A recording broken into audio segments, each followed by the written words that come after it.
É o astronauta. Observatório Antares. Olha o foguete.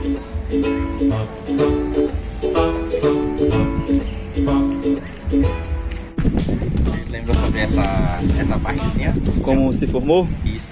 Rapaz, os cientistas dizem também que foi aquele Big Bang, né? Que Big Bang, nome eu acho. Isso. Que era antes dos dinossauros, né? Uhum. Aí quando explodiu, aí veio a humanidade, no caso, os dinossauros, até hoje encontrou ossada de dinossauros. Isso, exatamente. A gente realmente tem essa teoria, que é a teoria do Big Bang, que ela faz essa demonstração, né, faz essa explicação de como tudo se originou. A gente tem essa demonstração aqui na frente. A gente retrata o Big Bang como se fosse uma expansão. Foi a partícula primordial, a gente ainda não sabe explicar como foi que desencadeou esse processo, mas em um pequeno ponto do espaço, essa pequena partícula começou a se expandir. Então, foi que nem um balão, quando a gente começa a encher ele começa a crescer, né? Pronto, foi esse processo semelhante, só que com esse processo de expansão, essa partícula começou a crescer, começou a disseminar matéria e começou a desenvolver também energia. Esse processo desencadeou esse acúmulo de energia que a gente representa aqui nessa parte. Isso foi um processo... posso dizer, um processo bastante vasto, que demorou bastante tempo. Essa matéria foi se espalhando por uma parte desse espaço e a matéria foi se acumulando e também foi liberando energia. A partir disso começou a se formar os primeiros corpos celestes. Você sabe que o nosso Sol é uma estrela, não é? O céu? O nosso Sol. Sol? Isso. É uma estrela? O Sol da gente é uma estrela. E assim, a gente reconhece atualmente que tem estrelas que são até 100 até 1000 vezes maiores do que o nosso Sol. Pra vocês terem uma noção de que a gente acha que ele é grande, mas não é Rapaz, grande. a gente acha que o Sol é grande e que a estrela é menor, né? Isso. Mas não, na verdade não é. Exatamente. A gente pode fazer uma comparação que a gente encontra estrelas do tamanho daquela cúpula ali, basicamente. A gente pode comparar o Sol com, deixa eu ver, uma pedrinha dessas aqui e a gente encontra estrelas daquele tamanho lá. É porque quando a estrela cadente cai, faz um buracão, né? Isso, agora sim, há uma diferença. Estrela cadente é só um nome assim, um nome simbólico para dar para cometa. É diferente. Estrela é basicamente um corpo celeste que ele tem combustível, faz a queima de combustível como se fosse uma grande esfera de fogo. Não é fogo, na verdade é plasma, que é outro estado da matéria, mas seria isso. É uma grande esfera em chama. Só que estrela cadente é o nome que a gente dá para meteoro quando ele está passando na atmosfera. É diferente. É que a gente representa esse processo inicial. Aqui a matéria estava se espalhando pelo universo e começou a surgir as primeiras estrelas.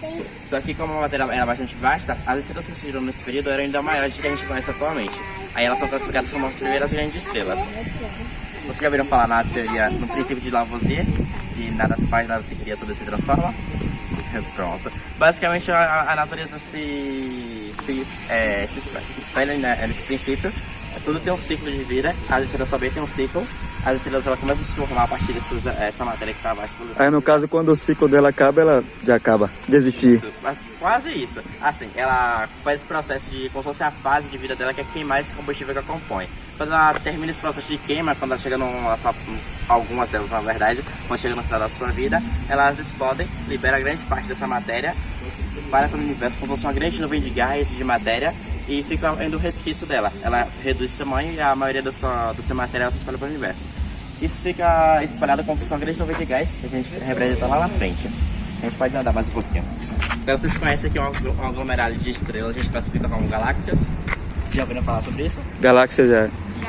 Aqui a gente tem a representação da nossa galáxia. Vocês já viram a imagem dela? A Via Láctea. Aqui como ela é. A gente está... A nossa localização no caso. Né? Exatamente. Ela tem essa forma em espiral. A gente tá como se fosse uma dessas... a gente não tá tão no meio, mas também não tá tão na parte externa. É como a gente estivesse basicamente nesse braço aqui. A gente consegue notar isso quando a gente faz a visualização do céu noturno na roça, então no interior, em lugares onde não tem tanta poluição luminosa. A gente consegue observar aquele rastrozinho de estrelas ali, que a gente denomina como um caminho de leite. Que é como se fosse essa parte mais externa, como se fosse o último braço da galáxia. É por isso que a gente tem meio que essa localização do nosso ponto na nossa galáxia. Vocês já ouviram falar em buraco negro? Já também. Pronto. Aqui no meio, basicamente no meio de todas essas galáxias existe um buraco negro. Aqui tem um também que está no meio da nossa galáxia. E tudo, ele meio que atrai tudo e faz esse movimento rotatório. Por isso que tem basicamente todos os corpos da nossa galáxia estão girando em torno dele. É que nem o nosso Sol e os planetas girando ao redor dele. Vocês já viram a representação do sistema solar? Pode chegar mais pra frente. Agora, observem, aqui a gente também tem outros tipos de galáxias. As galáxias não têm um padrão definido. A gente tem a classificação entre galáxia espiral, galáxia... Exato. Tem a espiral, a elíptica e também tem as irregulares, que são essas aqui. É muita galáxia, Gil? Tem essa daqui que é a galáxia de Andrômeda, essa daqui eu não lembro o nome dela, mas tem essa daqui do Essa Anel parece Lá. de ET, né? Oi? Essa parece de ET, né? Sim, e essa daqui é classificada como a galáxia de Ouro, certo? Observe que cada uma tem meio que uma característica diferente, elas não têm um padrão, cada uma tem realmente uma distinção entre elas. Pode chegar pra cá. Aí te segura, amiga. Não solte não, viu? Aí nesse processo, quando essas estrelas explodem, elas liberam esse gás, esse acúmulo de matéria pelo espaço e vão como grandes porções de matérias. Tá parecendo ET? Aqui, ó. Isso aqui é uma nebulosa e esse material que as estrelas liberam no espaço. Aqui a gente é a mais famosinha, que é a nebulosa Pilares da Criação. Ela realmente tem esse formato, ela tem essas características. É por isso que ela tem esse nome de pilar. Aqui a gente já conhece as nebulosas agora como fossem berçários para novas estrelas. Lembra daquele processo da matéria estar acumulada e a energia começar a se concentrar para formar estrelas? Aqui acontece a mesma coisa. Essa parte aqui, isso, a matéria está tão concentrada que a luz consegue escapar. Aí isso é a gravidade mais Exatamente. A gravidade basicamente é a força de atração. Quanto maior a massa de um corpo, maior a força gravitacional dela. E aqui tem isso. Essas partículas começam a se juntar, com essa junção começa a aglomerar matéria, os esquistos de rochas começam a se fragmentar e aí começa a criar corpos. Só que aqui nesse caso começa a surgir estrelas. A matéria se junta, a gravidade faz com que essa matéria se acumule e começa a surgir esses pontinhos aqui. Esses pontos começam a crescer porque atrai mais matéria e daí se forma uma nova estrela. Aí com isso ela sai da nebulosa e começa a criar o seu próprio sistema planetário. Aqui a gente tem outra representação de outras nebulosas, que é a nebulosa do Caranguejo, a nebulosa de Andrômeda. Isso aí tá parecendo fogo. Parece fogo? É quase fogo. Aqui é como se fosse um grande número de gás, ele pode ser colorido. Aqui tá vendo meio rosinha, ali já é vermelho. Esse aqui já tem outras cores também. E denomina as nebulosas como berçário para novas estrelas. Ele realmente tem essa capacidade, porque a matéria está tão... a matéria é baixa dentro dela, então esse processo de umidade a matéria se vai ter outras estrelas. E aqui, como Pleiades, ele é visível no céu noturno. Tá como vai variando com o tempo, você consegue fazer alguns mecanismos, você consegue lá fazer ele para observar. É realmente um aglomerado de estrelas que a gente consegue visualizar no céu à noite. Aqui tá parecendo um borboleta. Ele não filou aula não, né? Aula de ciência, de biologia. Não fila não, rapaz, homem. Ó, aqui, a partir daquele processo de formação das estrelas, elas começam a se espalhar pelo universo. E a partir disso, elas começam a criar seu próprio sistema planetário. Vocês já ouviram falar sobre o nosso sistema solar, não é? Vocês lembram quantos planetas a gente tem no sistema solar? Rapaz, quando Terra? Não, quantos planetas? Vai lembrar direito, eu lembro, mas tem tempo que eu estudei isso. Faz parte assim mesmo. Mercúrio, Júpiter, Saturno, Netuno, Urano. Isso. E a partir daquele processo inicial do século XX, começou a fazer essa busca pela astronomia e começou a fazer a contagem dos corpos celestes, né? A gente começou a contar quantos planetas tinha no nosso sistema solar. Aqui é o planeta Terra. Tá vendo ele ali na frente, como já tá mais bonitinho. Aqui é o processo de formação do nosso planeta, na verdade. Aqui é a formação do nosso sistema solar. Aqui ele tá quente, né? Porque aquele processo inicial ainda é só rocha e magma. Só que observem que daqui pra cá a gente já tem o surgimento da água. Vocês sabem que a gente tem uma grande vastidão de água aqui no nosso planeta. Tem os grandes oceanos, eles são profundos e também tem a parte da água doce nos continentes. A pessoa acha que não, mas a maior parte do planeta é água, que é terra. Quase, porque na verdade tem a parte da superfície do planeta que ela, em sua maioria ela é realmente bastante coberta por água. Só que a gente tem que lembrar que abaixo da água tem terra também. Então não é como se fosse totalmente feito por água. A água cobre a maior parte da superfície. Exatamente. É porque a gente não tem essa precisão dessa quantidade, mas realmente a maior parte da superfície é coberta por água. Agora por baixo da água tem a terra. A gente tem que lembrar disso. Aqui a gente tem essa demonstração. Vocês conseguem chutar que como surgiu toda essa água do nosso planeta? Através do mar? Sei lá. Ó, aqui tá realmente esse processo inicial, só tinha lembrando que era muito quente, só tinha a rocha, estado sólido e estado líquido. Só que assim, a gente não, como a temperatura era muito alta, a água não conseguia se estabilizar. Vocês já viram falar em chuva de meteoros? Vocês já viram algumas imagens? Pronto, são aquelas rochas que ficam se aproximando, na verdade, aqui da Terra, e elas começam a pegar fogo, né? Já viu? Pronto. Nesse período inicial aqui, a gente ainda não tinha uma atmosfera no nosso planeta ainda. Qualquer pesado aí, perto da Terra, já caía direto. E nesse processo, como a temperatura era muito alta, as rochas que estavam nesse período próximo da Terra eram grandes asteroides, e em si a maioria deles só que se formasse já mais aparente na Terra que a gente conhece atualmente. E a atmosfera não deixa os fragmentos cair. Isso, no Tipo caso, assim, que é a camada de ar que envolve a Terra. isso, é como se fosse uma proteçãozinha, porque aqui já caía direto. A atmosfera agora meio que protege. Quando um objeto se aproxima da Terra, ele começa a pegar fogo.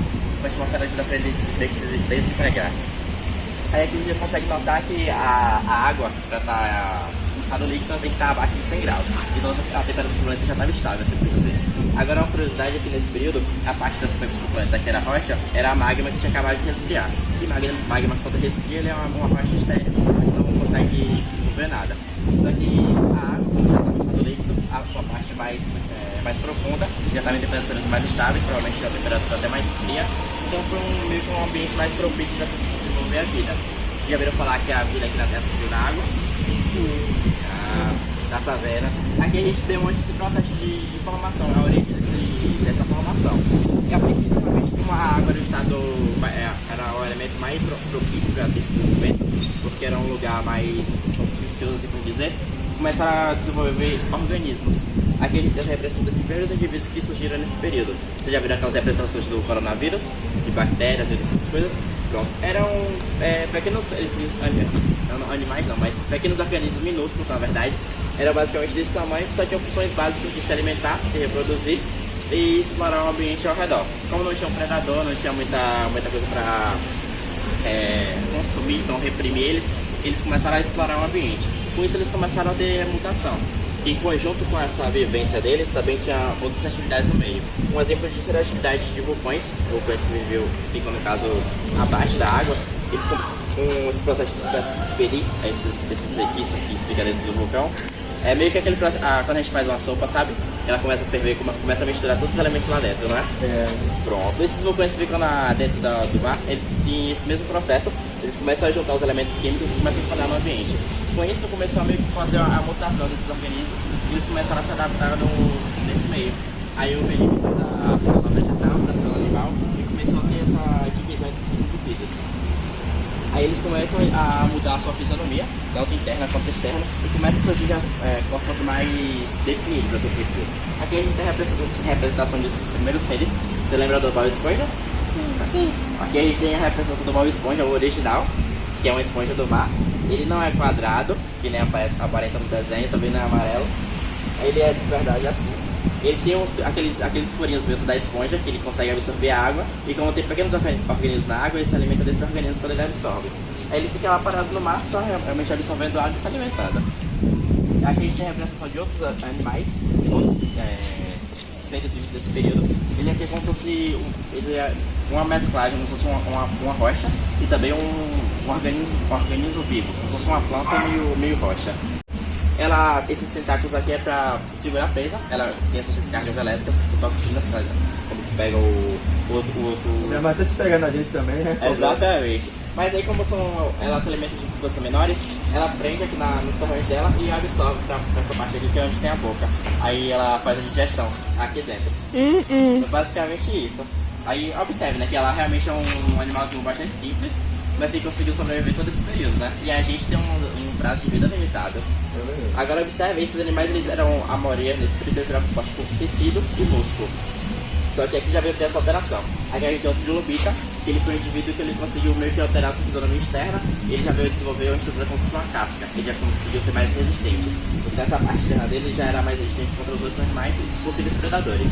Ele já veio desenvolver para esse aqui, onde ele tem essa mesma estrutura que é mais resistente, mas também desenvolveu esse ferrão, que seria como se fosse uma tática de defesa, também para se proteger e também para atacar outros animais. Aí já começa a ter essa mesclagem, né? Já começa a ter essa... Conhece esse aqui? Esse aqui aqui são seriam como se fossem esses moluscos que a gente vê do mar. Já é essa adaptação desses indivíduos que a gente tem. E esse negócio mais é tipo maribundo. Quase, é quase. Só que esse aqui ele tá lá no fundo do oceano. Aí aqui a gente tem esse desenvolvimento da fauna e da flora marinha. Aí já começa a ter também a aparição de corais e de algas marinhas para alimentar esses organismos. Pode chegar pra cá. Esses corais é o quê? É grande, viu? Esses Eu vou dar um corais tempo. Aí são. É como se fosse. Ele é meio rocha, meio planta. Ele é com um indivíduo diferente. Deixa eu só lembrar o nome dele.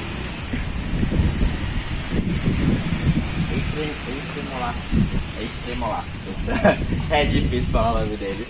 Aí aqui a gente já começa a ter uma aparição de organismo, de um ser vivo no caso, e veio dar origem para todos esses anfíbios, esses animais aquáticos que a gente faz atualmente. Isso aqui, ele é conhecido como.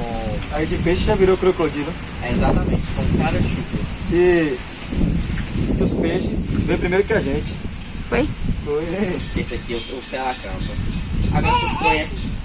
Esse aí é aquele famoso cogumelo, você já viu? Você conhece esse inseto aqui?